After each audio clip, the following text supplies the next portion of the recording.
sociais do Unifeso, uma pessoa que eu tive o prazer de conhecer recentemente, né? Não tem tanto tempo assim, a propósito de uma parceria que nós fizemos em torno de um projeto social, né? E novas parcerias estão se delineando por aí, né, Ana Maria? Eu quero agradecer muito, né, o apoio da Ana, a abertura, a gentileza com que ela tem nos acolhido e acolhido a proposta, né, do corpo freudiano aqui para Teresópolis. E hoje nós estamos aqui, né, de repente, inaugurando um processo de um trabalho em conjunto. Né? Muito obrigada, viu, Ana? Muito obrigada mesmo. Né? Bem, antes de nós passarmos a palavra para a Terezinha, eu queria ouvir também, né, a Ana Maria, nas suas considerações iniciais, ela que vai estar sendo a mediadora do debate que nós vamos estar tendo após o término da conferência. Bom dia. É um prazer imenso para o Unifeso estar recebendo vocês aqui hoje. Conforme disse a Joana, a gente acredita que essa parceria vai ter frutos muito bons, porque a gente acredita nas parcerias, né? A gente acredita que a gente constrói a partir do momento em que a gente se abre para o outro e procura, junto com o outro, fazer um trabalho melhor, de mais qualidade e mais positivo para a sociedade em geral e para nós, inclusive. Tá? Então, que a gente tenha uma palestra muito boa, que a gente aproveite bastante e que a gente saia daqui pensando que foi muito bom a gente estar aqui. Tá? Agradeço muito a Joana e a Eveline por terem procurado a gente, terem feito a proposta de a gente trabalhar mais em conjunto, né? Que são as oportunidades que se abrem na vida. Muito obrigada. Nós é que temos que agradecer, viu, Ana? Muito bem, gente. Bem, o Corpo Freudiano é uma escola de psicanálise que, em 2014, completa 20 anos de existência.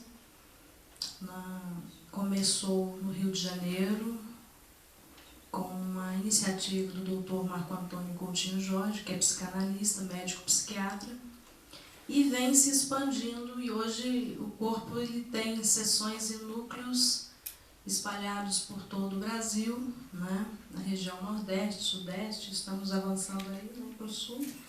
E mais recentemente, soubemos que estamos também plantando um núcleo na França, em Paris. Né?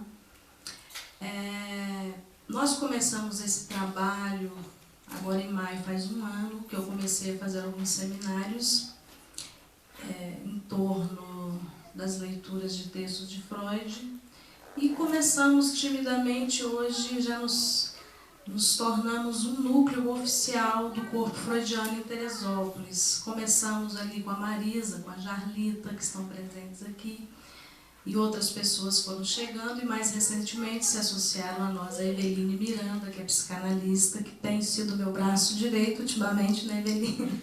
Temos feito uma parceria muito produtiva. A Samanta, que também é psicanalista, e a Patrícia Vieira, a Bruna, e outras pessoas que frequentam, né, não oficialmente, mas sempre frequentam, né? Tem o Elton também, esqueci, né? Está dentro conosco desde o início, a Marilda e várias outras pessoas que têm passado, né, e frequentado o nosso seminário, que acontece todas as segundas-feiras, às 18 horas no meu consultório, né? Nós temos também uma atividade de formação em psicanálise, que nós começamos agora no mês de março, que acontece uma vez por mês, né? Nós recebemos psicanalistas do Corpo Freudiano da Seção Rio de Janeiro, que vêm mensalmente dar aulas, né, introdutórias, né, a respeito dos principais conceitos da psicanálise. Então a gente está trabalhando e também temos esta estratégia das conferências, né, periódicas. Realizamos o nosso primeiro evento em 30 de novembro do ano passado, foi uma mesa redonda. Tivemos uma conferência com o Dr. Marco Antônio em janeiro. E hoje estamos aqui, né, com a Terezinha Costa, que vem nos falar a respeito da clínica psicanalítica com crianças e abordando mais especificamente a questão do sintoma. E eu convido a vocês a conhecerem o corpo freudiano, a se aproximarem, saberem um pouquinho, né, qual é a proposta, né, da psicanálise para Teresópolis, dessa escola para Teresópolis, porque o que nos move, né, é o desejo de fazer algo em Teresópolis e para Teresópolis, né, para o crescimento dos nossos profissionais, das mais diversas áreas. Hoje nós temos pessoas das mais diversas profissões e formações acadêmicas frequentando o nosso trabalho, nosso núcleo. E a psicanálise é isso, a psicanálise é aberta, é um campo muito vasto, que tem muitas interlocuções, né? E tem muito a dizer, tem muito a proporcionar em termos de crescimento profissional, né? E pessoal também, né, por assim dizer. Muito bem. Passo a palavra agora para a Terezinha, que ela vai estar dando início à conferência O Sintoma na Clínica Psicanalítica com Crianças. Logo após o término, nós teremos um debate onde vocês poderão colocar as suas questões, né, para a Terezinha e para nós também, né, Terezinha, que vão estar colaborando aí. Bom dia para todos. Eu queria muito agradecer vocês terem comparecido aqui, né? Agradecer a professora Ana Maria Gomes de Almeida, diretora do HS do Unifes, o convite. Está falhando? Sou eu que não estou. Você falou e não falhou. Falou e falhou. E o convite, né, de estar aqui na universidade, a Joana Souza, psicanalista, diretora do Corpo Freudiano, do núcleo de Teresópolis, também pelo convite, né, de estar participando aqui do núcleo. Eu sou lá do Corpo do Rio de Janeiro, como ela já colocou, né? Então é um prazer enorme estar aqui nessa manhã com vocês. E é um prazer imenso, porque falar desse tema do sintoma na clínica psicanalítica com crianças é assim, realmente uma coisa que eu gosto muito. Como Joana falou, é um tema que venho durante mais de 30 anos pesquisando, né? Porque na realidade, como vocês vão escutar aqui na minha fala, a psicanálise, né, nós trabalhamos com o sujeito do inconsciente que não tem idade, né, mas existe uma especificidade na clínica, né, com crianças, né, e que vocês vão ver que realmente é sobre isso, né, que realmente que me fascina, né, esse sujeitinho, né, essa criança que não é muito fácil falar, né, sobre essa questão. Bom, eu vou dividir a minha fala em 3 pontos, né? Primeiro vamos definir, né, que sujeito é esse, né? Quando a gente fala de criança, nós temos que primeiro conceituar, né? Que é criança, né? Depois nós vamos falar, já que o tema é o sintoma, vamos falar primeiro do sintoma aí na medicina, na psiquiatria, para depois então falarmos do sintoma na psicanálise, porque muita gente pensa que é a mesma coisa, mas de fato não é, tá? Então, falar em psicanálise com crianças não é uma coisa simples. Primeiro porque nós partimos do princípio de que, quando nós nos referimos à criança, há um consenso com relação ao conceito de criança, ou seja, todos sabem do que se trata. No entanto, na nossa prática clínica, percebemos que não é exatamente assim.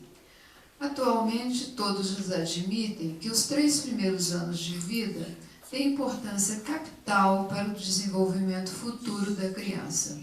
As primeiras experiências formarão as fundações sobre as quais se constituirá a própria estrutura do sujeito.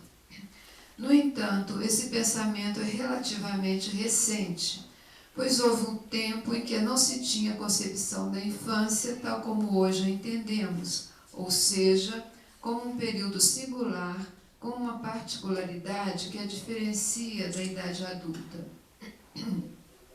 Na história da sociedade, foi somente no século XIX que a criança passou a ocupar o lugar central da família. Tem um livro que eu acho que é muito interessante, inclusive eu recomendo a leitura, que é do Felipe Arries, que se chama História Social da Criança e da Família, onde ele faz um estudo na Europa, no período compreendido entre a Idade Média e o século XX, para demonstrar como a definição de criança se modificou no decorrer do tempo, de acordo com parâmetros ideológicos. E ele diz o seguinte, que na Idade Média, a criança era vista como um pequeno adulto, sem características que a diferenciassem, e desconsiderada como alguém merecedor de cuidados especiais. Isso não significava que as crianças fossem até então desprezadas e negligenciadas, mas que não se tinha consciência de uma série de particularidades intelectuais, comportamentais e emocionais que passaram então a ser consideradas como inerentes ou até mesmo naturais às crianças. Arries comenta, inclusive, que os pintores ocidentais reproduziam as crianças vestidas como pequenos adultos e que somente percebemos que se tratava de uma criança devido a seu tamanho reduzido. Nas sociedades agrárias, a criança era um período rapidamente superado. Então, logo a criança adquiria alguma independência, passava a participar da vida dos adultos, de seus trabalhos, jogos e festas. Se vocês observarem as pinturas, vocês vão ver que as crianças, de fato, se vestiam como os adultos, né? E eram menininhos assim, eram adultos em miniatura, né? Na Idade Média, a criança relacionava-se muito mais com a comunidade do que com seus próprios pais. A aprendizagem e a socialização não eram realizadas pela família ou pela escola, mas por toda a comunidade. A partir da Renascença, ocorre a privatização do espaço doméstico, uma diferenciação entre o espaço público e o privado, e a família se estabelece como um grupo coeso.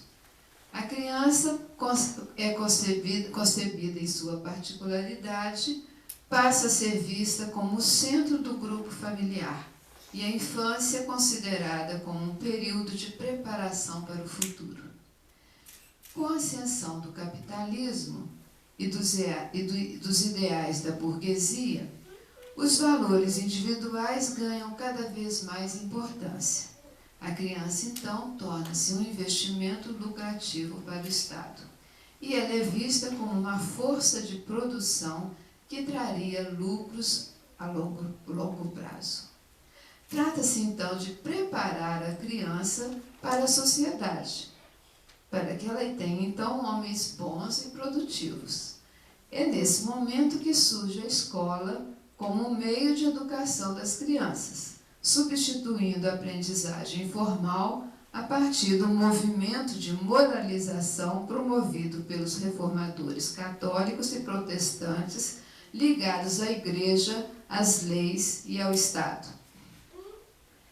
Esse sentimento de responsabilidade pela formação da criança também passa para a vida familiar. A família começa então a se ocupar de tudo que diga respeito à vida de seus filhos, desde as brincadeiras, a educação, incluindo o elemento novo, que é a preocupação com a higiene e a educação física. O século XX é considerado o século da criança, dado o lugar central que ela assume na cultura. No entanto, os múltiplos discursos sobre a infância continuam enfatizando, desde a imaturidade biológica até a necessidade de se corrigir os defeitos do desenvolvimento natural. Nós enfatizamos que o que assim prevalece é um certo conceito de ideal social, ao qual a criança deve se conformar. A pedagogia, a pediatria e as especializações em torno da criança vão se desenvolvendo rapidamente. O discurso psicológico se destacou como aquele capaz de produzir um discurso científico sobre a infância, no qual a pedagogia cada vez mais vai se ancorar para produzir práticas educativas e saneadoras. Esse caráter normatizador torna-se imperativo, principalmente na infância, que é a etapa da vida em que o desenvolvimento do caráter encontra-se em fase embrionária e, portanto, mais suscetível às influências externas. Patrick Vallard é um psicanalista, inclusive lacaniano, né? Ao interrogar o que é uma criança, ele vai enfatizar que, quaisquer que tenham sido as variações no decorrer da história da definição de criança, ela tem um ponto em comum que se desloca da questão da idade para o da referência ao trabalho. Ele diz o seguinte, que a criança é aquela que não trabalha ou aquela que não pode estabelecer um contrato social válido, porque não pode ser comprometida com a sua palavra. Isso significa, inclusive, uma legislação especial para a criança e o adolescente, uma vez que ela não é considerada, para efeitos civis e penais, como responsável pelos seus atos, na medida em que a sua palavra e a sua assinatura não valem nada. Essa representação da criança no discurso jurídico, ela resvala para o campo clínico, né, que é o que nos interessa, né, já que a gente vai falar de sintoma, né?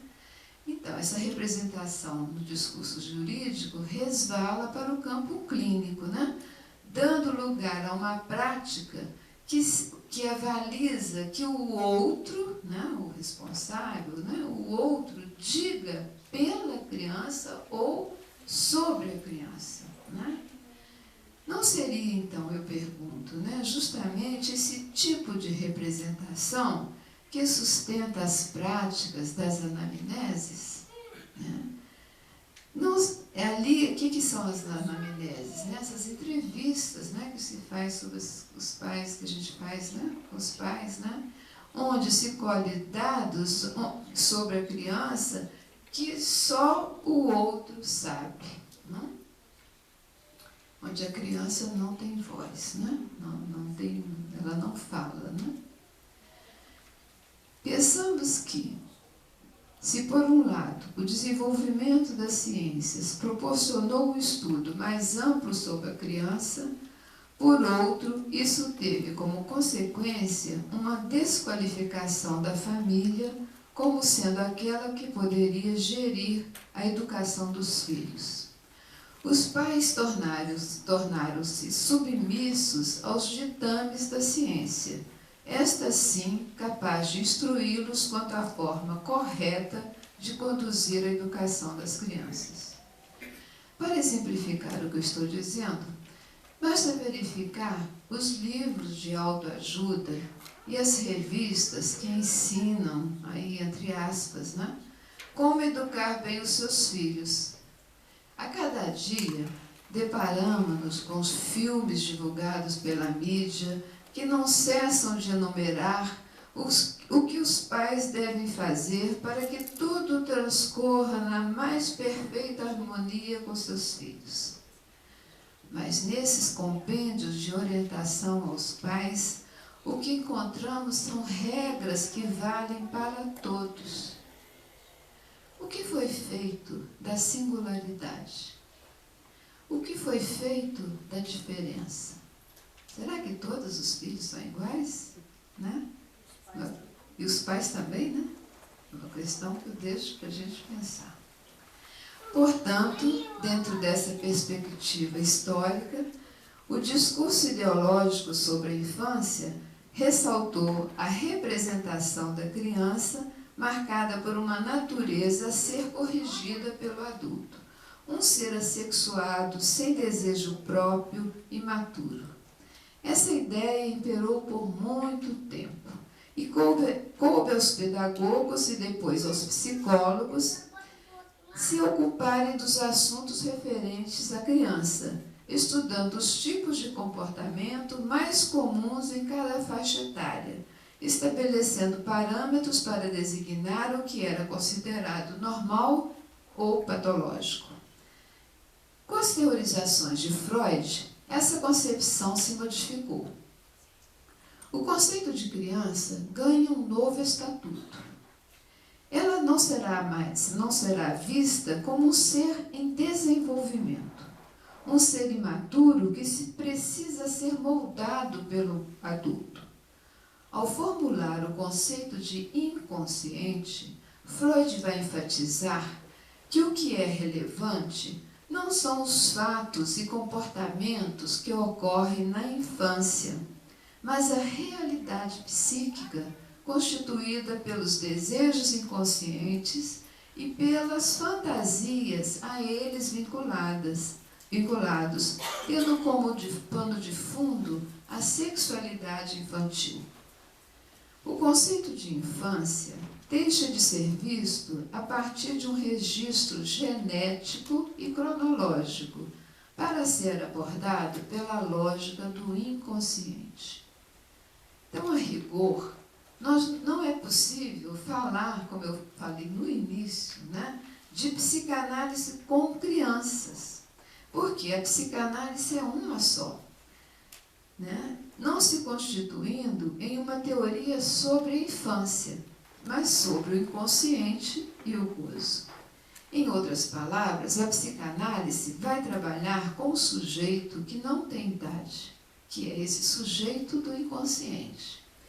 Não importa se criança, adolescente ou adulto.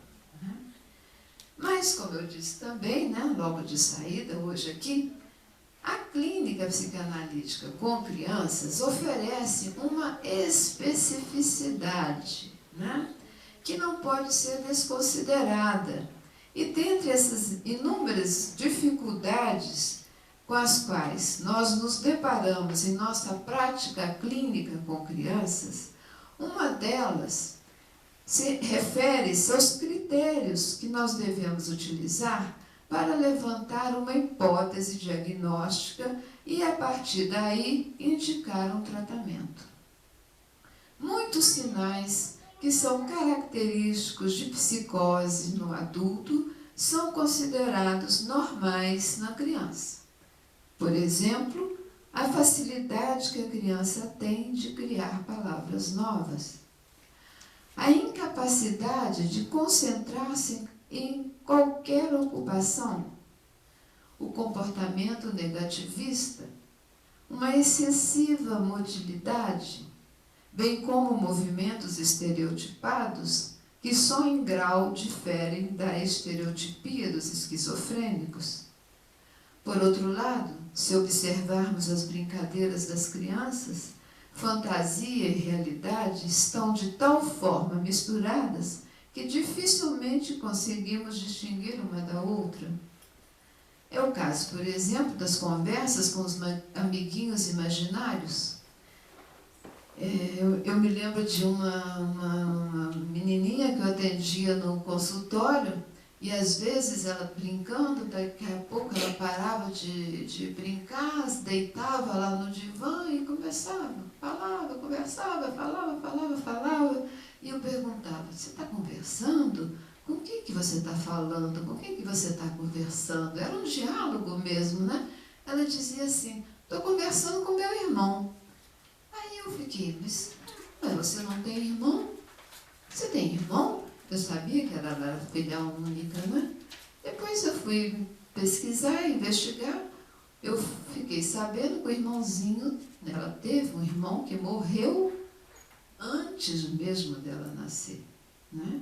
Então esse era o companheiro, né? O coleguinha imaginário, né? Que ela conversava seriamente com ele. Então, determinadas angústias, medos e pequenas dificuldades que aparecem nas crianças em certos momentos de suas vidas nem sempre devem ser considerados sintomas que justificam o tratamento. Podemos observar que manifestações de medos de alguns animais, temores noturnos, dificuldades relacionadas ao sono, dentre outras, surgem praticamente em todas as crianças por volta de 3 ou 5 anos de idade e são passageiros, podendo até desaparecer, sem deixar vestígios antes de se constituírem entidades patológicas. Na realidade, muitas vezes, são soluções que ela encontra para exprimir esse difícil momento de estruturação de sua subjetividade, momento em que a criança vivencia angústias ligadas ao complexo de castração e complexo de Édipo. Esse é um ponto que eu trabalho aqui no meu livro. Talvez hoje, não sei se daria tempo de eu falar sobre o que significa complexo de castração e complexo de Édipo, né? Talvez em outro momento, né?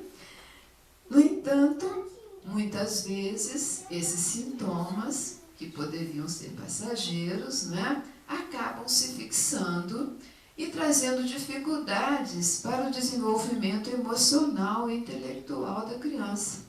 E é nesse momento que a busca de um analista acontece, né? Todos esses sintomas que eu disse, né, podem de fato se fixar, né? E realmente aí é quando os pais vêm nos procurar, né, e dizer que a criança de fato está com dificuldades, né, e não consegue superar, né? Bom, sabemos que o sintoma, seja ele insônia, gagueira, agressividade, fobia ou o que for, por mais danos que traga, não está ali à toa. Foi a melhor solução que o sujeito encontrou durante um conflito. Ele é melhor do que aquilo que veio, de certa forma, encobrir. Nesse sentido, o que o Freud vem demonstrar é que o conceito de sintoma em psicanálise tem uma acepção bastante diferente do conceito de sintoma em psicoterapia ou do conceito de sintoma na medicina. Vejamos melhor esse ponto, né? Agora a gente entra aí nessas questões que eu falei, né? Que seria a diferença entre o sintoma, né, na medicina, na psicoterapia, na psicanálise. A grande novidade de Freud foi tratar o sintoma não como um defeito ou uma degeneração, mas como uma via de expressão do sujeito.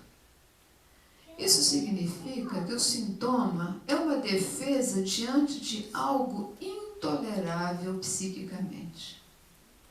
Em outros termos, o sintoma é resultante de um conflito entre um desejo que move o sujeito e aquilo que ele censura. A partir dessa definição de sintoma, nós podemos dizer que a psicanálise ela é indicada para tratar todo tipo de doença, dado que nós não tratamos a doença, mas o sujeito que nela está. É mais ou menos como o Prozac nos adultos, né? não sei se você já, Prozac também já virou o nome da moda, né? Que é a pílula para depressão, né? Eu falei da depressão e agora estou falando da Ritalina para as crianças, né? E aí também o próprio descobridor dessa doença, que é o Heisenberg, eu tive lendo também sobre essa questão, fiquei assim surpresa, né? Eu falei, meu Deus, como é que pode, né? Ele mesmo colocou no final da vida que ele superestimou, né? Eu postei isso no Face. Ele colocou que ele mesmo já não acreditava mais, né? Que ele que teria falado sobre esse problema do déficit de atenção, como tendo alguma coisa hereditária, e agora ele colocava toda a ênfase na dinâmica familiar, e dizendo que, na realidade, ele disse assim, antes de morrer, deveria... que um remédio é indicado rápido demais, né? Ele mesmo criticando o uso do remédio, né? E que outras causas deveriam ser examinadas com mais afinco antes de lançar mão de um remédio. Aí ele coloca: a disputa entre os pais, pai e mãe moram juntos, existem problemas na família? Aí ele diz: um remédio é indicado rápido demais, né? Aí o jornalista que o entrevistou, né, que também é contra a medicação, e coloca, né? Bom, tarde demais, né? Depois, um quadro sintomático que os perturba, angustia e faz sofrer. Mas sabemos também que o que se configura na análise como uma questão para a criança não coincide necessariamente com a queixa dos pais. Então, uma coisa que nós vamos prestar muita atenção agora é o que é problema para os pais não é o problema para a criança. Nem sempre há essa coincidência. É muito comum confundir o sintoma da criança com aquele de que falam os pais. A distinção entre o sintoma da criança e o sintoma na criança permite-nos enfatizar a necessidade de escutar a criança e não simplesmente de tomá-la a partir da queixa dos pais. Então, eu vou trazer para isso ficar mais claro, né? A gente só pode entender isso a partir de fragmentos, né? de casos, né? Então, eu vou trazer 2 casos que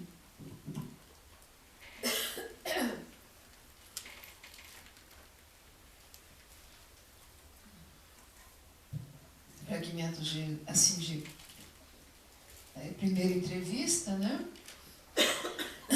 Um pai que me procurou, muito angustiado, que ele tinha acabado de se separar, porque ele estava com a guarda do filho, né? E ele tinha sido chamado na escola e a coordenadora o chamou, uma escola muito legal lá de Niterói, uma escola enorme, né? Onde as crianças tinham muita liberdade, enfim, tinha espaço grande, né? E aí a coordenadora havia chamado, ele havia se separado, e aí ele tinha me falado, né, que agora ele ia ser pai e mãe dessa criança, né? E o problema qual era, né? O menino havia tirado a roupa na escola. Esse foi o que a coordenadora havia dito para ele. Ele, na realidade, antes da separação, parece que ele já havia sido chamado algumas vezes. Isso durante as entrevistas ele havia me colocado. colocada essa questão, né? Já porque eles já não estavam muito se entendendo, o casal não estava lá muito bem, mas o problema era esse, o menino culminou que o menino tinha saído nu pela escola, né? Tirou a roupa e saiu. E nos dias anteriores, então, a coordenadora havia observado que a brincadeira predileta da criança era levar os meninos para um local mais isolado, tinha umas casinhas assim, em cima do morro, um pouco afastado do pátio, do lugar onde eles costumavam brincar, e que a brincadeira predileta desse menino era beijar na boca dos meninos. Era o grupinho a turminha dele, né? Então, mas a coordenadora não tinha dado bola para isso, né? Porque nessa fase, o menino tinha 6 anos de idade, nessa fase é normal, né? Essa coisa de explorar o corpo, beijar e tal. Ela não tinha dado muita importância para a brincadeira. Até que, um belo dia, ele tira a roupa e falou, o negócio acho que não está muito bom. Resolveu chamar o pai. Tem um detalhe também, né, que numa dessas entrevistas também que o pai fez comigo, ele disse que também teve uma cena que o menino em casa, parece que ele morava no primeiro andar, e o menino, numa discussão, falou que iria se jogar pela janelinha, pela varanda, uma varandinha. Mas na escola o problema foi esse. Mas nessa primeira entrevista o pai chegou num nível de angústia impressionante, porque a partir da cena da escola, a preocupação do pai era saber se o menino seria homossexual, por causa dos beijos, depois essa coisa de sair nu, né? Era isso, onde é que eu falei? Normalmente os pais chegam assim, né, muito angustiados, querendo saber onde que foi que ele falhou. Porque esse pai, ele tinha se separado da mulher de uma forma assim, muito violenta, porque ele era um pouco mais velho que a mulher, ele devia ter 40, a mulher devia ter uns 26, mais ou menos. Ele era um industrial muito bem sucedido e ela muito jovem, estava ainda estudando, e ele descobre que ela estava namorando um rapaz. Nossa, quando ele descobriu, ele foi assim, né? Ficou curioso e falou, na mesma hora se separou, ela teve que voltar para a casa, né, da família de origem, né?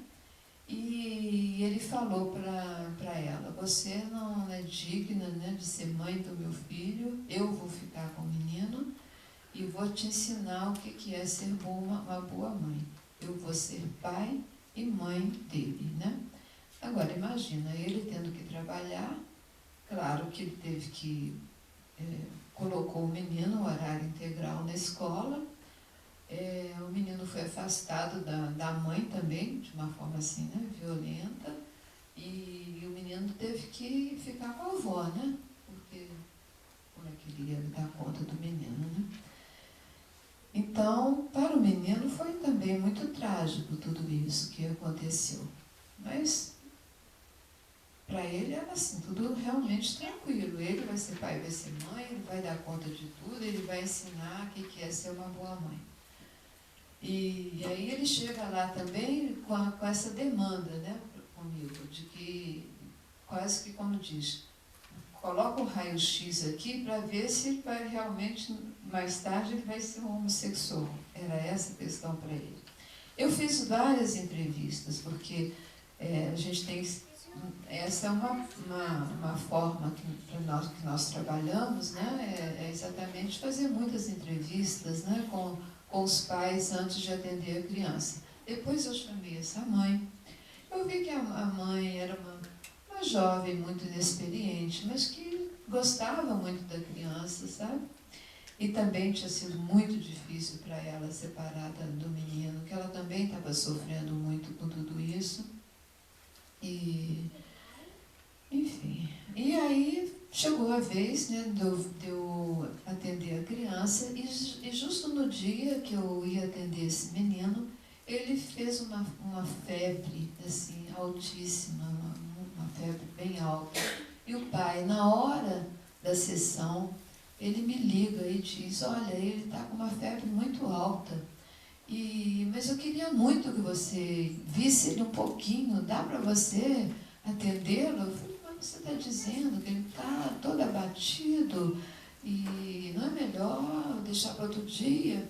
Ah, não, mas rapidamente, quase como se fosse de fato bater uma chapa, né? Eu, em 2 minutos, fosse fazer alguma coisa, né? Eu disse, olha, eu estou aqui no consultório, você que sabe, quer prazer, traz, né? Mas você está dizendo que ele está tão abatidinho.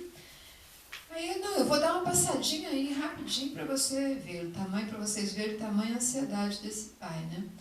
E aí, de fato, ele levou o menino lá, desse jeito mesmo, o menino todo caído, né? E ele passou lá, o menino uma gracinha, né? Todo assim, super fofo, né? E aí ele chegou lá, eu no meu consultório, eu trabalho com uma caixa, com brinquedos, e aí tem o divã, né, e a minha poltrona, então eu sentei, né, eu estava sentada na minha poltrona, e ele chegou, sentou no divã. Eu perguntei para ele se ele sabia por que ele estava ali. E aí ele sentadinho, né, no divã, ele olhou assim para mim e disse, é porque eu tirei a calça na escola, mas foi assim, todo molinho, né? Mas foi só até aqui. E mostrou assim, né? Como se tivesse abaixado a calça, não falou que tirou tudo, não. Aí eu disse, mas foi só isso? Aí ele disse, fez assim. Aí eu peguei e falei, hoje você não está muito bem, né? Eu falei, olha, eu me apresentei, falei que o pai estava um pouco preocupado com ele, e perguntei, né, se ele, mostrei a caixa, que a gente trabalhava ali com aqueles brinquedos, que nós poderíamos conversar, e que durante aquele tempo ele poderia utilizar os brinquedos que estavam ali, que se ele gostaria de dar uma olhada dentro da caixa, o que tinha. Aí ele meio que escorregou, né, do divã para o chão. Do que ele escorregou do divã para o chão, eu também, né, sentei ali do lado dele. E aí ele não se animou a olhar o que tinha dentro. E eu falei, então, você acha que eu posso te ajudar em alguma coisa? Aí ele falou assim, arregaçou a calcinha comprida, né, e me mostrou a perna que estava toda arranhada de machucados que ele tinha caído, mas um machucado já antigo, né, que já estava cicatrizado, né? E aí ele disse, olha só, eu caí, está doendo, né? Eu falei, nossa, mas foi um tombo mesmo, né? Aí ele disse, dói, né? Dói. Eu falei, puxa, tá mesmo, né? Que tombo, dói mesmo, né? Aí ele disse, eu perguntei, e onde mais que dói? Aí ele, dói aqui, né? Dói. Ele falou, mas dói, você foi um tombo violento, dói mais? Aí ele falou, tá doendo, dói aqui. Aí ele foi dizendo, dói. Aí até que ele parou aqui, né? Aí ele disse, tá doendo aqui também. E eu falei, e o que tem aqui? Aí ele falou assim, aqui é da saudade. Aqui é da saudade, porque eu tenho muita saudade da minha mãe. Aí eu falei, pois é. Isso teu pai me disse mesmo, que você está separada da tua mãe, né? Ele falou, E aí a gente falou disso, né? Da saudade da mãe. Então é isso, né? Essa é a demanda de análise da criança. Esse caso eu acho que é muito interessante, né? Para a gente marcar que a demanda do pai, a preocupação do pai é essa. Bate um raio-x aí. Eu quero saber se ele vai ser homossexual. Porque ele não está preocupado. Arranca o menino da mãe. Será que ele trabalhou com isso? Será que está preocupado com essa questão? Né? E o menino está lá sofrendo, está fazendo 1000 atuações, tira a roupa, se joga pela janela, sabe? Se quer pular lá da varandinha, né? Olha aí, do mal-estar, né? Faz qualquer coisa, né, para chamar a atenção desse sofrimento que ele está. Né? O pai está muito preocupado em mostrar que ele é todo poderoso. Ele vai ser pai e vai ser mãe. Será que ele sabe o que é ser mãe de uma criança? Ele está assim sofrendo com a separação da mãe, né? Então é isso, né?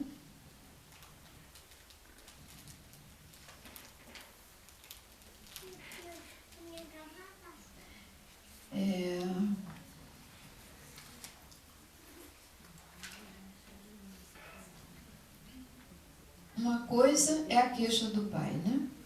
Outra é a demanda da criança. Temos de escutá-la para decidir sobre sua própria análise, uma vez que a criança se apresenta inicialmente não pelo seu desejo, mas pelo desejo de seus pais. Então, assim, outro ponto a destacar é o manejo da presença dos pais na análise da criança. Cabe ressaltar que escutar os pais não significa escutar a história contada como uma anamnese da criança, como se estas fossem a sua verdade. Se o sintoma pode ser referido como uma satisfação substitutiva referida a uma outra cena, imaginariamente infantil, qual é o infantil da criança a partir do qual se pode pensar sua análise? A primeira cena, o infantil da criança, seu passado, está na pré-história do sujeito, ou seja, o discurso dos seus pais, o que justifica, nos momentos de impasse, a importância do discurso dos pais no trabalho analítico com a criança. Lacan aborda essa questão afirmando que a história de um indivíduo já começa na sua pré-história a partir de um desejo não anônimo que irá sustentá-lo no decorrer da vida. Lacan afirma que antes de existir em si, por si e para si, a criança já existe para e por outrem. Já é um polo de expectativas, projetos e atributos. Um polo de atributos. Eis o que é o sujeito antes do seu nascimento.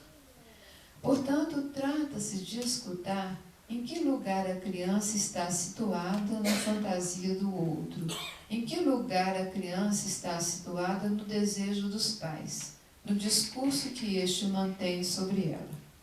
Então, é a partir do manejo da transferência com os pais e com a criança que o desejo do analista, que o enigma que se apresenta na busca da análise para a criança se poderá se transformar em questão de um ou de mais sujeitos, porque nem sempre a análise é só para a criança. Né? Muitas vezes os pais trazem uma criança, mas a análise não será para ela. É isso que nós temos que ver, né? Nessa escuta de entrevista com o pai, entrevista com a mãe, faz a entrevista com a criança, né? E de quem será de fato que vai ficar ali conosco. Então eu vou trazer um outro caso, né, para vocês verem como é que isso se dá. Bom, esse é o caso do Pedro.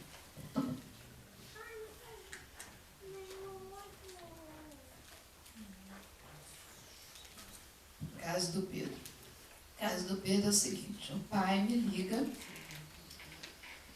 Engraçado, né? Eu escolhi 2 casos que os pais me ligaram. Normalmente é o contrário, viu, gente? Quem liga são as mães. Esses dois fui procurada, né? Esse pai, porque a mãe tinha se separado, né? Ele tinha separado. E esse caso, os pais viviam juntos e também é o pai que me ligou. O pai me liga no telefone já.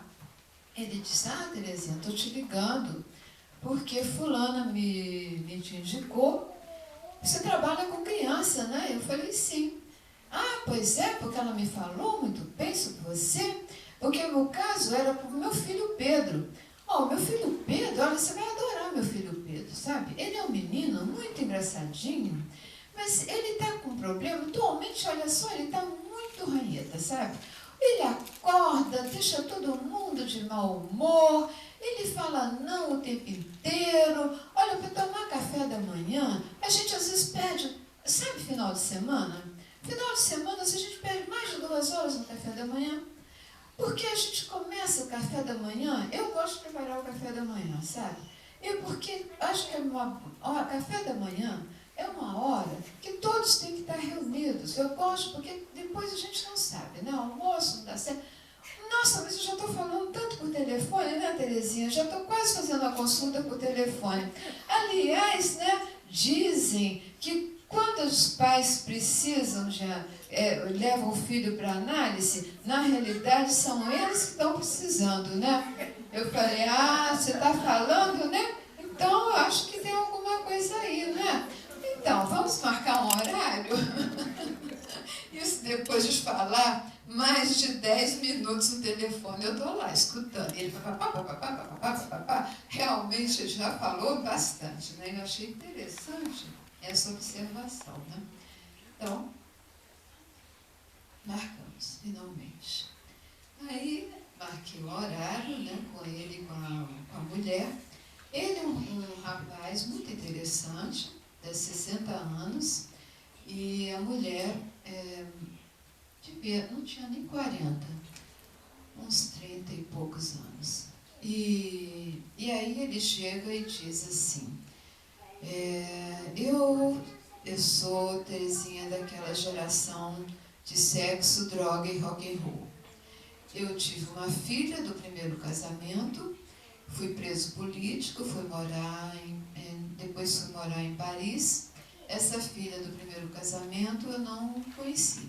Ele é um artista plástico, um cara muito interessante, assim, e muito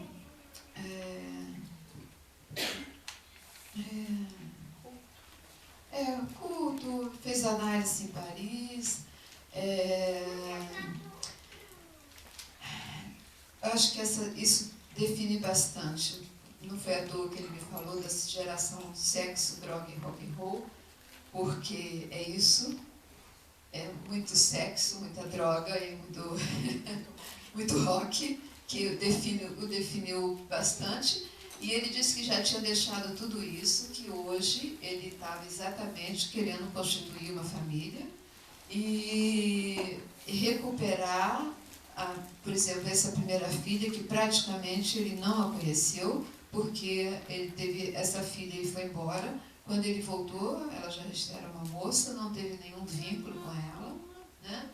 E agora ele estava com essa mulher e 2 filhos com ela. E o Pedro era o primeiro filho, então com o Pedro ele estava tentando ser pai e mãe também, então ele participava de tudo, ele trocava fralda, ele dava banho. Então, assim, a palavra que me fugiu, ele era muito intenso, né?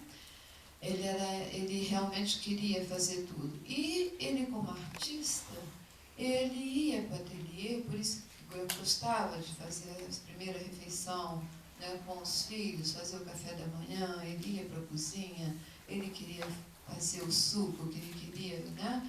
Porque depois ele ia para o ateliê e aí lá ele se perdia fazendo as obras dele, porque ele queria chegar à perfeição, fazer o melhor que ele pudesse. Mas aí, depois de muitas entrevistas, porque com ele eu tive que de fato fazer, com eles, né, quase umas 10 entrevistas, para detectar a questão, pessoal, do sintoma. Porque o sintoma, como diz Lacan, o sintoma da criança tem a ver com a problemática do casal parental. O sintoma do Pedro é que ele dizia não. Mais de 20 nãos por dia. Venha tomar café, Pedro. Não, não quero. Venha, vamos passear, Pedro. Não, não vou. Olha, Pedro, mas a gente vai fazer aquele passeio de barco que você adora. Não, hoje eu vou ficar em casa. Eu não quero sair. Mas, Pedro, teu irmãozinho, a gente combinou com os amigos, vai todo mundo. Não, não vou sair de casa. O Pedro dizia, chegava a irritar. Pedro, olha só, eu fiz o suco para o teu irmãozinho, você não quer tomar o suco? Não, não quero. E o que você quer tomar café? Quer que faça mingau para você? Não. Então, era de tudo, era não. Pedro, vem tomar banho? Não. Aí a mãe dizia, chegava, se você numerasse quantos nãos ele dizia por dia, era mais de 20. Para tudo. Para tudo. Desde que o menino acordava até a hora de dormir, era não, não e não. E ele virou até piada, porque era assim, não vamos sair de casa enquanto você não tomar café. Ele não dava a menor bola. E aí aquilo ia irritando a família inteira. E, inclusive o pequenininho, que tinha um pequeno, tinha acho que 2 anos de idade, um belo dia o menino, né, na família inteira, irritada ali, e chegavam, inclusive, ameaçavam, tá castigo. Um belo dia o pai se irritou, né, e aquele que tem paciência e tudo, mas aí chega uma hora que ele, né, um dia bateu, e um belo dia o menininho foi lá dentro, quando olha assim, o menino estava vindo com chinelo no meio. Até o menino entrou na dança, né? Bom, então, é isso que o Lacan diz, né? O sintoma da criança tem a ver com a problemática do casal parental ou com a subjetividade da mãe, né? Nesse caso, eu percebi que o sintoma tinha a ver ali com algo que era da dinâmica do casal. E eu estava pesquisando essa questão para entender o não do... O que o não desse menino significava, né? Porque eu tinha que decidir, né? Como é que ia ser? Eu ia atender o Pedro? Eu ia atender quem? Havia uma demanda, havia aquela questão que o pai havia me falado no telefone, né? Já tinha me dado um certo recado, que quando os pais trazem a criança, o problema é dos pais, então eu tinha que ficar muito atenta. Será que o problema é dos pais, é do pai, é da mãe? De quem é o problema? Então eu fiquei escutando muito, né? Bom, o fato é que esse pai, então ele é muito falante e me contava muitas coisas dele, né? E aí o que ele me disse, né?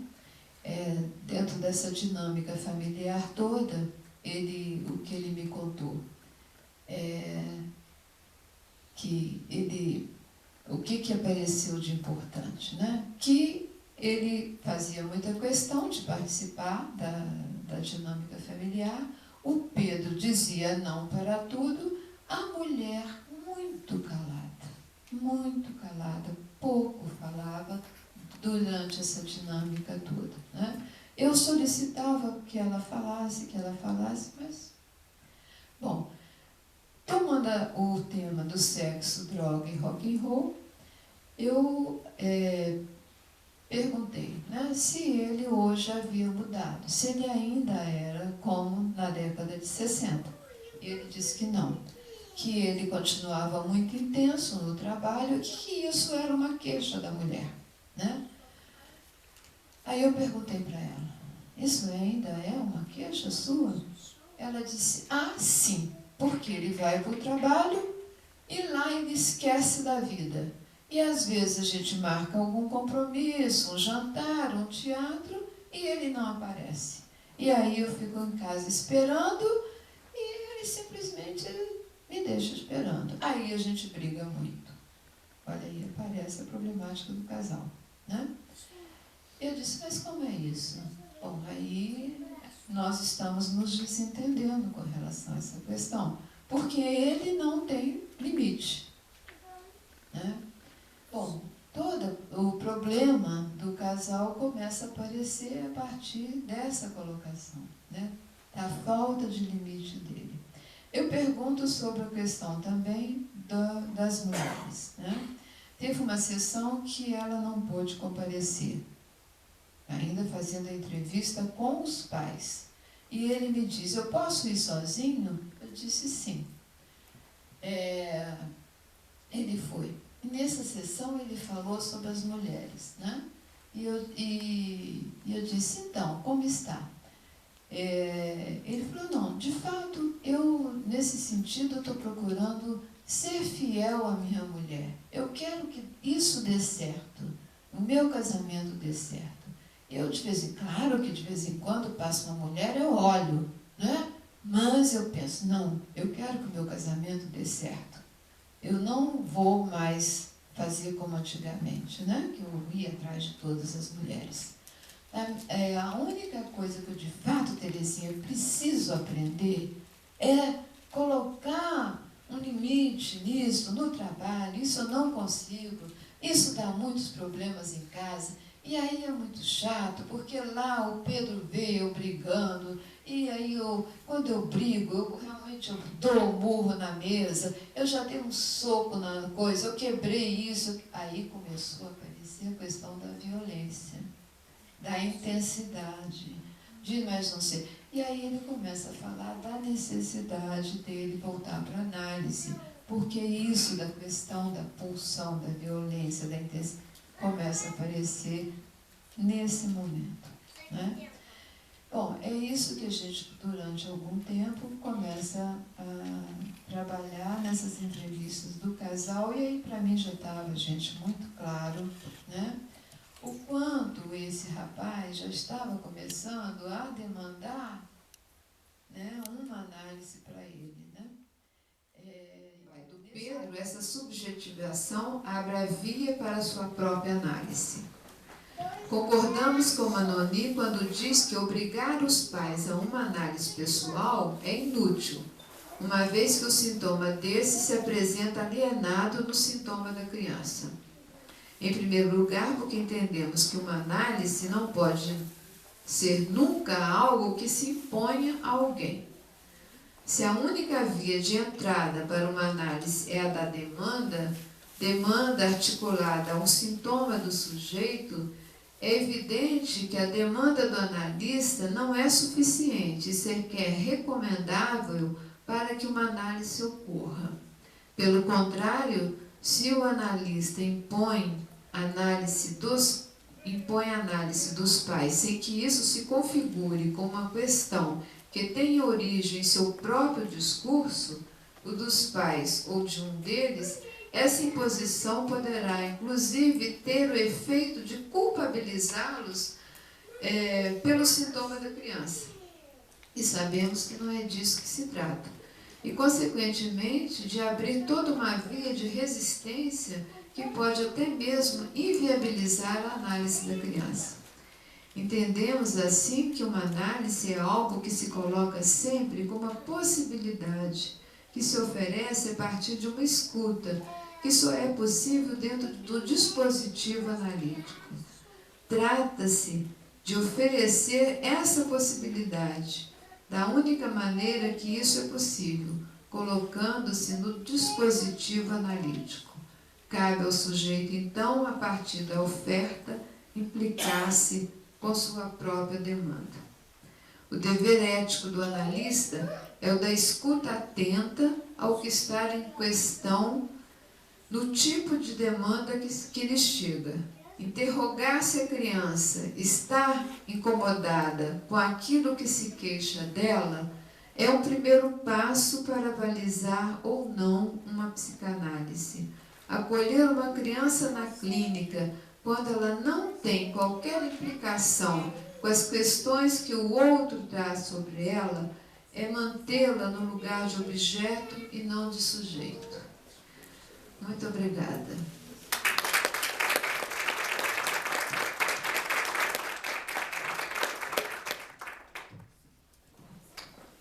Parabéns, Terezinha. excelente conferência, né? Falou assim com muita propriedade, né, gente? Né? A respeito do tema. Né? Nós vamos passar então para a professora Ana Maria, que vai estar iniciando os debates, mas antes eu quero avisar que nós trouxemos os certificados, aquelas pessoas que fizeram inscrições. Pode procurar a Marisa, levanta a mão aí, Marisa, o Elton. E as pessoas que não fizeram inscrição, é só dar o seu nome que eles vão preencher o certificado ali na hora para você, tá? Professora. Bom, eu quero primeiro agradecer a Terezinha, né?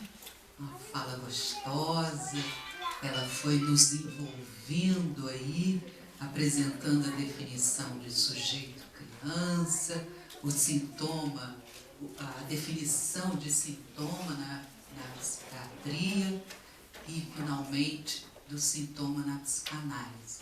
Em especial, ela mostrou para nós exemplos do cotidiano profissional dela que nos enriquece muito, né? Eu, em particular, que sou da área da educação, fiquei aqui imaginando as situações que a gente passa na escola e mesmo no ensino superior, né? Nós também temos aqui no ensino superior cursos de licenciatura e eu fiquei imaginando, né? O quanto é importante a gente, de vez em quando, como profissional, parar e ter alguém que nos faça pensar sobre as questões que nos dizem respeito, né?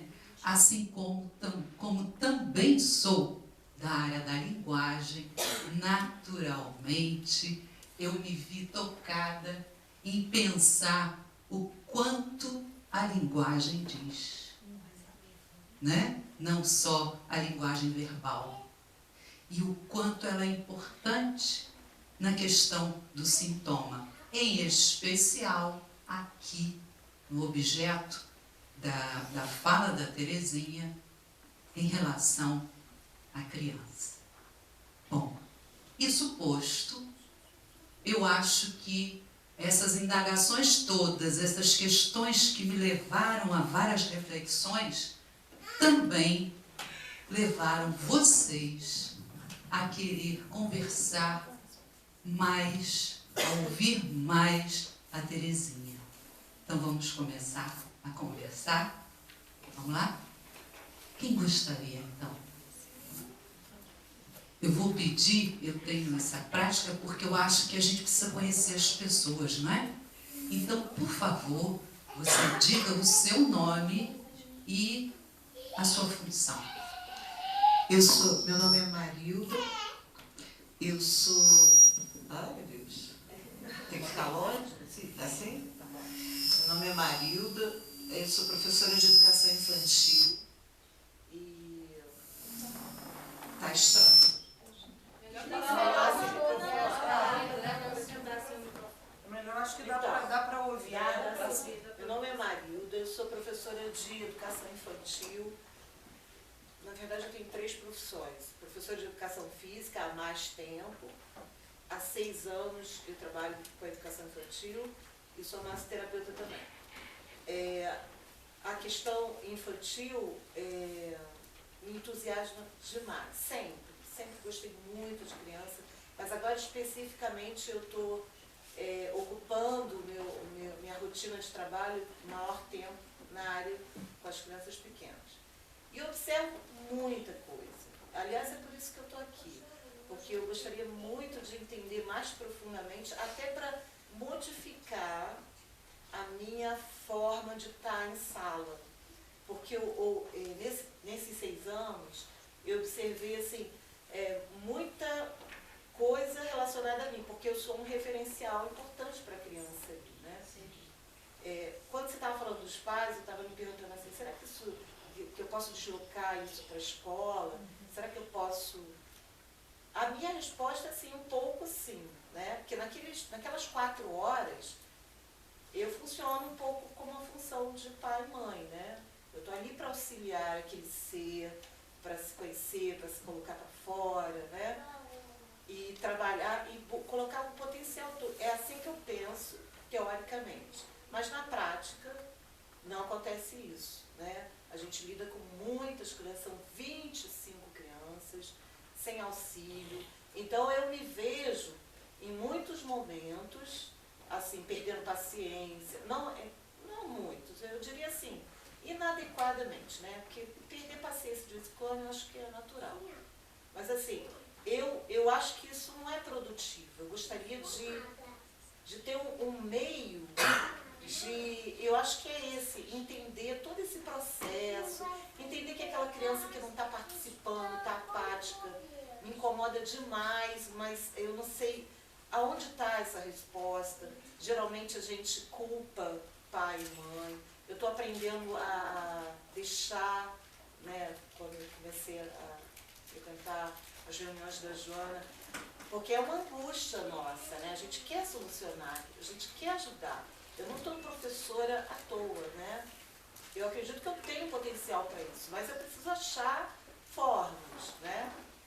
Então, a minha pergunta é essa, assim, eu posso transferir essas coisas, esses dados, assim, que você deu na sua profissão, tal, de pai e mãe, que você lida com pai e mãe, para mim, como professora? É difícil.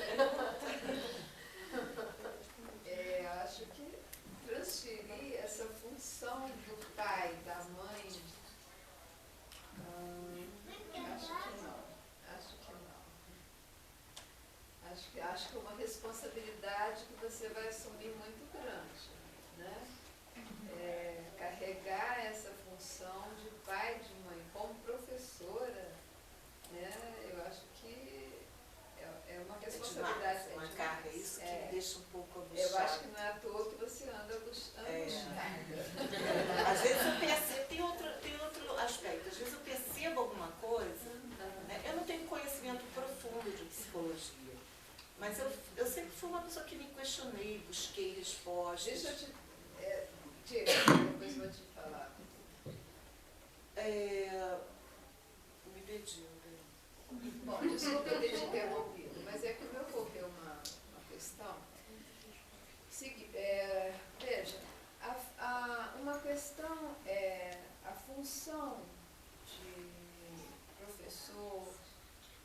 do professor, de quem trabalha numa instituição, fala de uma maneira bem geral, né, do professor, de quem está numa instituição, é uma função de cuidar, né? Não é isso que você faz?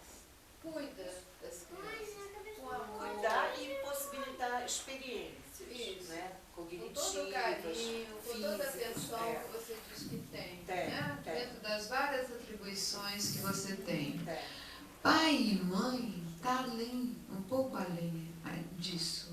Porque, veja bem, quando a criança, antes mesmo de nascer, né, eu falei disso aqui numa parte do meu trabalho, antes mesmo de nascer, essa criança, ela já é desejada. É coisa que o professor não tem. Não há desejo. Né? Dentro de uma instituição, você pode cuidar, mas não tem desejo. São muitas crianças, né? Então, há um desejo, os pais têm o desejo, tá? Por isso você diz, você pode substituir um pai? Não pode. Né? Porque pai tem desejo. É isso que a psicanálise diz.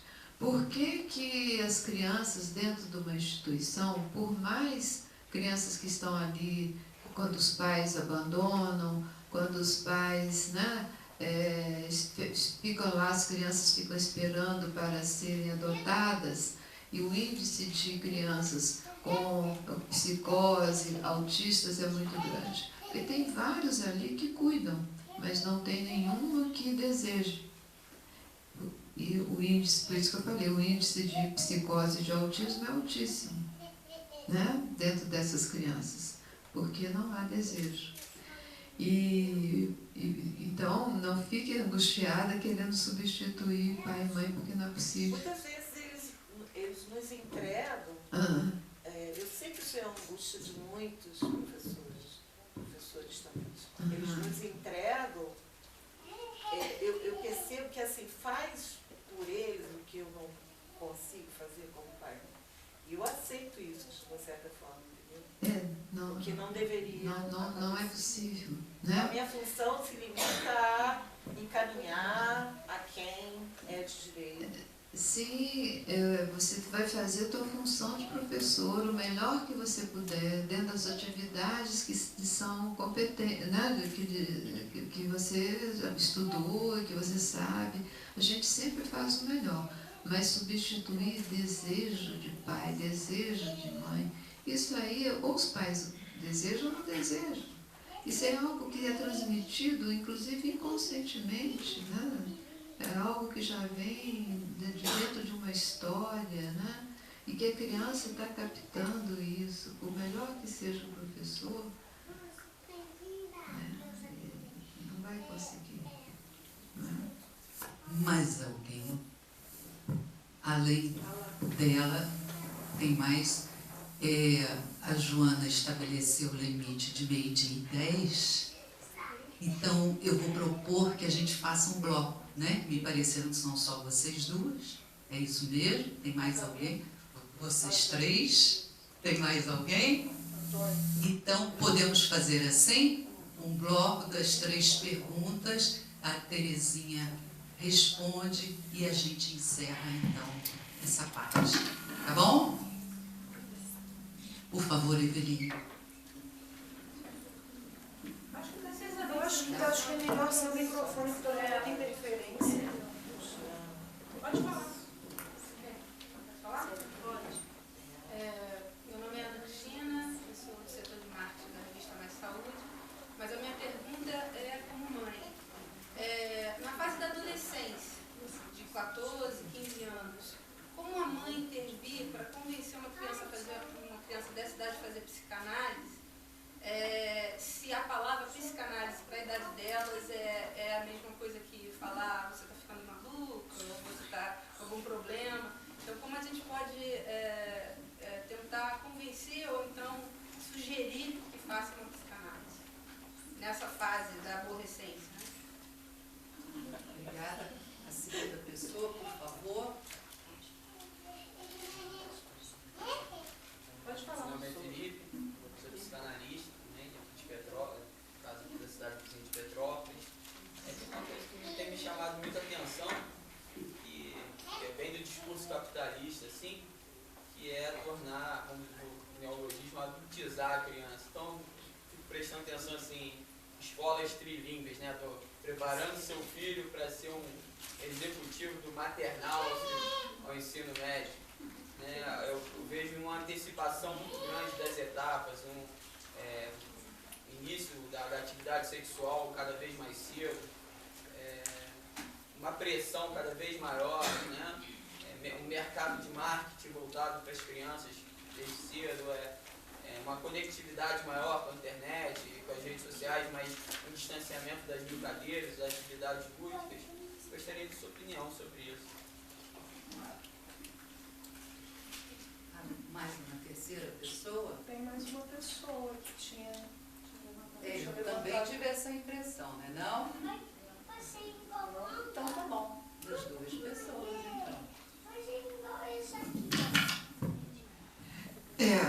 Então, preparar a criança para análise, né? O adolescente, todos. Questão. Primeiro que eu acho que o adolescente, ele é muito reticente, né, para análise. Ele está numa fase, eu digo sempre, a criança, ela vai na onda dos pais, né?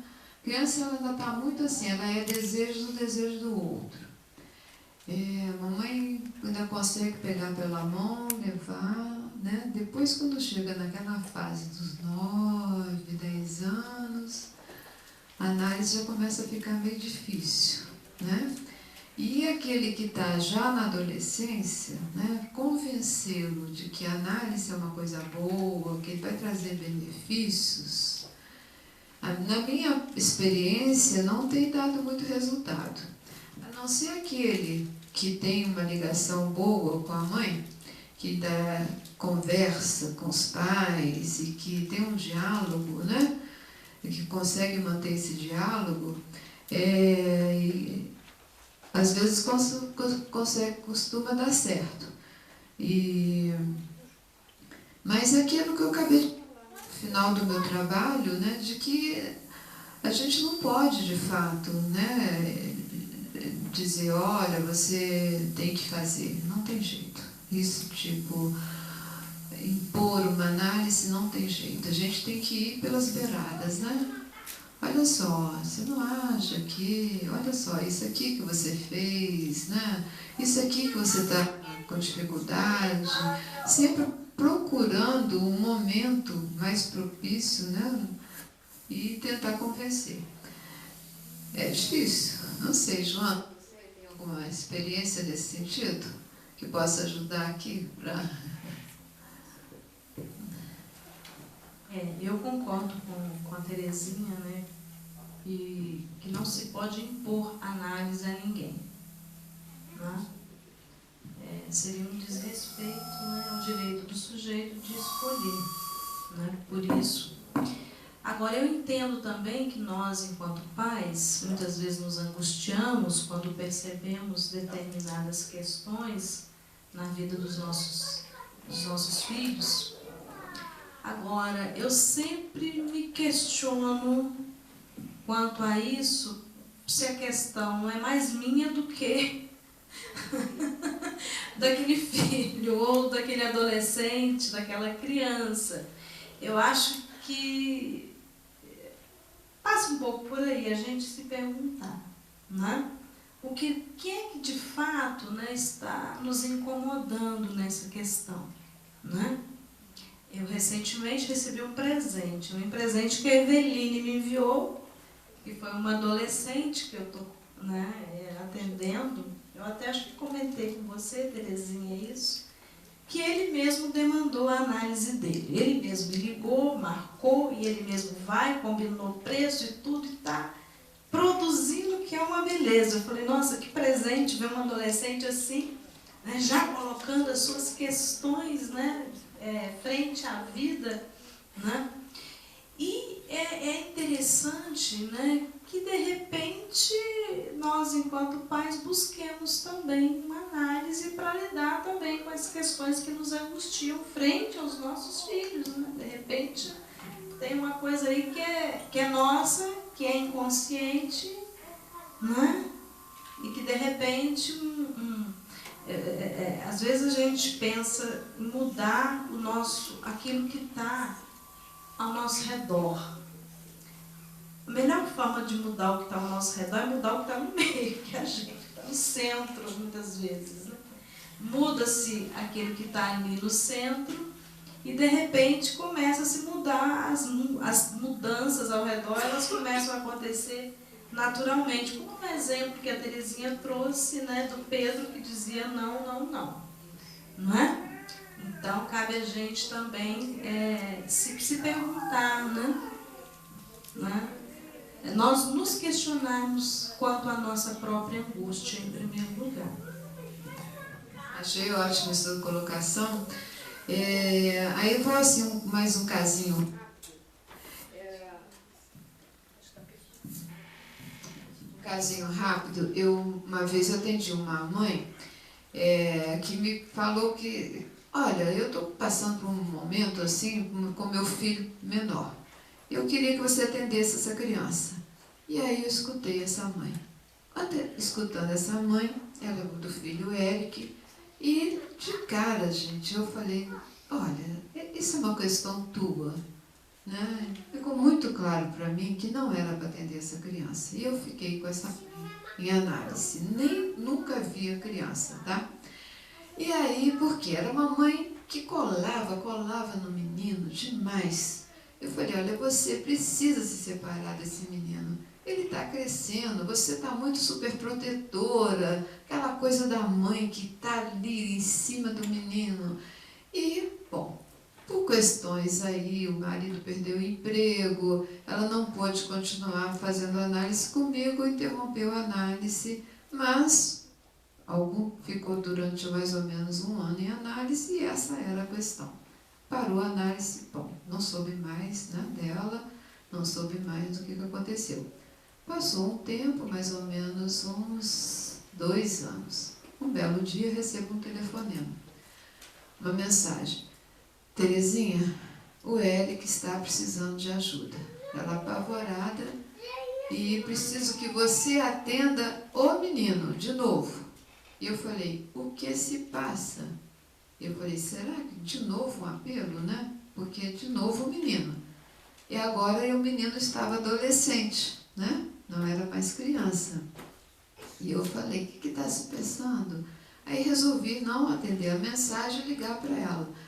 Ele disse assim, ele está muito angustiado com pensamentos de morte. E eu falei, bom, então eu quero conversar com você. E aí o que ela me disse? Que ele teve uma ideia, aquela coisa de pensamento mesmo, né? Não era tipo um delírio, de que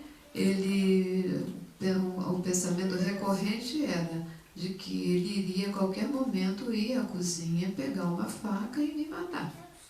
E ele chorava desesperado, que ele não quer fazer isso, mas ele não tinha controle sobre esse pensamento. E dizia, mamãe, eu te amo, mas isso é um pensamento que vem, eu estou tendo dor de cabeça, taquicardia, suor, e esse pensamento não sai da minha cabeça. Então eu tive que atender o menino. Percebe? Ou seja, aquilo que eu disse, mãe precisa se separar do filho. Né? Não sei o que aconteceu, porque ela saiu da análise, né? Então era o momento de eu atender o menino. Né? E nesse momento ele vem para a análise, né? Quando chega esse tipo de sintoma. Bom, a outra questão. Felipe, né? É verdade que isso está acontecendo, né? Quando as crianças já entram numa escola, são escolas, os pais cada vez mais preparam as crianças para os vestibulares, né? Cada vez mais precocemente, né? Crianças com 5 anos de idade já disputam, né, as vagas nas escolas, né? E vestibulinho. Eu fico horrorizada. Sinceramente, você já viu a minha idade, né? Eu sou daquela época que criança brincava, eu já conversei sobre isso com a Joana também. Joana, o que vai ser das brincadeiras? Esses joguinhos aí, e como é que fica, né? Eu já tenho um netinho, né? Então fico, meu Deus, vamos brincar de outra coisa? Larga isso aqui um pouquinho. Então, realmente não sei. Eu acho que é muito importante, né? A gente tem que seguir o desenvolvimento da ciência, né? Acompanhar a tecnologia. Mas eu acho, de fato, que a criança está deixando de ser criança nesse sentido, né? Tem excesso de responsabilidade. Eu acho que tudo que é excesso é prejudicial. A gente tem que saber dosar, né? Eu recomendo isso, né? Tem que saber dosar. Eu não acho que a agenda da criança tem que ter a criança acordar cedo, vai para isso, vai para aquilo, vai para aquilo. Não tem tempo para sonhar, para fantasiar, né? Ela tem que ter esse tempo. E eu acho que é isso. Isso é uma coisa que também me preocupa um pouco. Eu posso colocar uma questão? A gente está no limite do tempo. Mas assim, eu participo toda quinta do seminário de psicanálise com crianças da Terezinha, lá na seção Rio do Corpo Freudiano, da qual eu sou membro.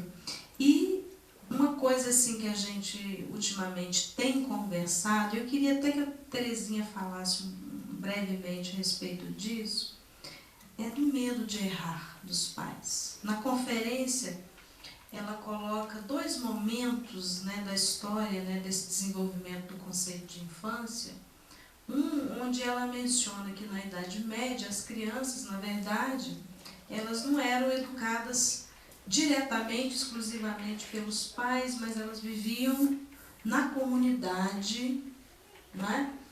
E remetendo também um pouquinho, né, da nossa história, no passado, os casais tinham filhos, e muitos, as dúzias às vezes, e se criavam. E não havia, parece, tanto medo de errar, né?